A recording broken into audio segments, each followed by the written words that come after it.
आसनाज किचनमध्ये आपणा सर्वांचं मनपूर्वक स्वागत। हिवाळ्यामध्ये शरीराला उष्णता देणारी, पचायला हलकी, प्रोटीन आणि फायबरनी भरलेली, केस गळतीसाठी उपयुक्त, कंबरदुखी सांधेदुखीसाठी फायदेशीर। चला तर करूयात मग आजच्या रेसिपीला सुरुवात।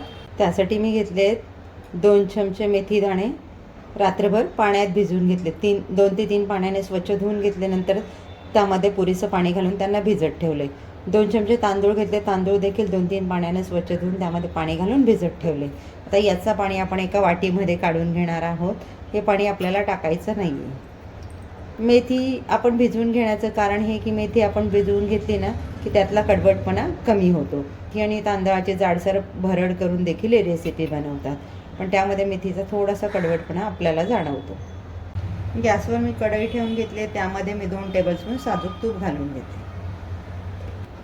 तुपामध्ये आपल्याला मेथी दाणे आणि तांदूळ 1-2-3 मिनिटं मंद गॅसवर परतून घ्यायचे आहेत। मेथी दाणे औषधी गुणधर्म असलेले आहेत। मेथी दाण्यामध्ये फायबर भरपूर असतं, त्यामुळे आपली भूक मंदावते, पर्यायाने आपलं वजन कमी होण्यास मदत होते। फायबरचं प्रमाण असल्यामुळे पोट साफ राहतं आपलं, रक्तातील साखरेची पातळी नियंत्रणात ठेवण्यास मदत करते। मेथी मुळातच उष्ण गुणधर्माची आहे। ज्यांना पित्ताचा त्रास आहे ना त्यांनी मेथीचे पदार्थ खाताना जरा जपून, नाहीतर पित्त वाढण्याची शक्यता असते।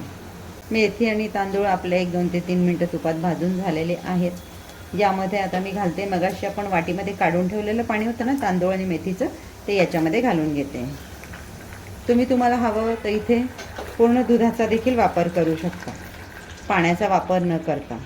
तर यामध्ये आणखी आपण घालून घेतो 1 वाटी पाणी। जवळजवळ मी माझी मोठी वाटी आहे 1.5 वाटी पाणी याच्यामध्ये घालून घेते, म्हणजे आपले तांदूळ आणि मेथी शिजण्यासाठी। आजच्या रेसिपीमध्ये मी गूळ आणि साखरेचा वापर करणार नाही आहे। तुम्हाला हवं तर तुम्ही गुळाचा वापर करू शकता। त्यासाठी पर्यायी आपण गोडवा देणारे दुसरे पदार्थ यामध्ये वापरणार आहोत।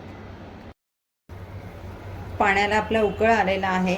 आता यावर झाकण ठेवून गॅसची फ्लेम कमी करून आपल्याला मेथी दाणे शिजेपर्यंत शिजवून घ्यायचं आहे। एकदा आपण चेक करून घेऊयात मेथी दाणे शिजले की नाही ते। चमच्यामध्ये घेऊन जरा बघते मी।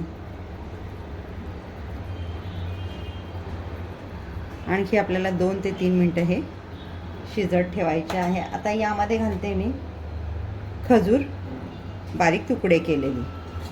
तुम्ही खारीक पावडर जर घालत असाल तर ती आपल्याला नंतर घालायची आहे। मी खजूरचे तुकडे घालते म्हणून या स्टेजला यामध्ये तुकडे केलेली पाऊण वाटी खजूर मी घालून घेतली। यावर आता आपण झाकण ठेवून गॅसची फ्लेम कमी करून 1-2 ते 3 मिनिटं पुन्हा शिजू देऊयात। 3 मिनिटं आपली झालेली आहेत। आता आपण झाकण उघडून बघून घेऊयात। खजूर छान मेल्ट झालेली आहे, तांदूळ आपला छान शिजलेला आहे। याला एकदा थोडंसं मिक्स करून घेऊयात, जेणेकरून हे सगळं आपलं एकजीव होईल। हे आपलं छान मिक्स करून झालेलं आहे। आता इथे घालते मी 4 चमचे ओलं नारळ किसून घेतलेलं। इथे तुम्ही नारळाच्या दुधाचा वापर केला तरी चालेल, पण नारळाचा जो चोथा आहे ना तो आपण काढून घेतला की त्यातलं फायबर निघून जातं, म्हणून मी इथे नारळाचा वापर केलेला आहे। हे छान मिक्स करून घेऊयात आणि यामध्ये आपण घालून घेऊयात पाऊण वाटी दूध मी इथे रूम टेम्परेचरचं घेतलेलं आहे। आता ह्या स्टेजला तुम्ही खारीक पावडरचा वापर करू शकता, जर खारीक पावडर वापरणार असाल तर। गुळाचा जर वापर करणार असाल तर दूध तुम्हाला गरम करून घ्यायचं आहे। हे मिश्रण आपलं छान शिजलं की गॅस घालवायचा आहे आणि मग ते गरम दूध याच्यामध्ये ओतून मिक्स करून घ्यायचं आहे, म्हणजे गूळ आणि दूध संपर्कात आले की दूध फाटतं, त्यामुळे ही काळजी घ्या जर गुळाचा वापर करत असाल तर। ओलं नारळ घालून झाल्यावर मिक्स करून घेतलं, पुन्हा यावर झाकण ठेवून 1 ते 1.5 मिनिटं आपल्याला शिजवून घ्यायचं। तर आपण झाकण काढून घेऊयात, पुन्हा एकदा मिक्स करून घेऊयात, म्हणजे खाली ते चिकटणार नाही।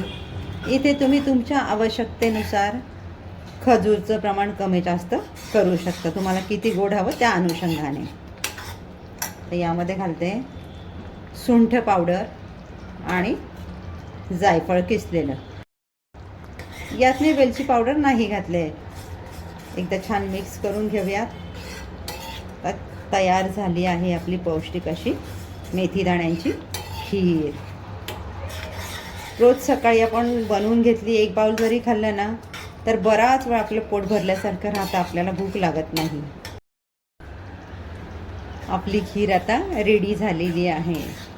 तुम्ही जेव्हा एखादा व्हिडिओ बघायला सुरुवात करताना शेवटपर्यंत बघत चला.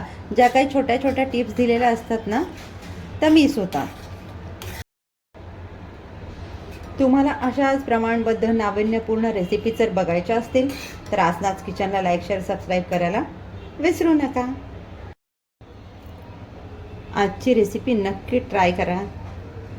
तुमच्या प्रतिक्रिया मला कळवा. भेटूयात पुढच्या व्हिडिओमध्ये अशाच एका छान रेसिपीसह. थँक्यू.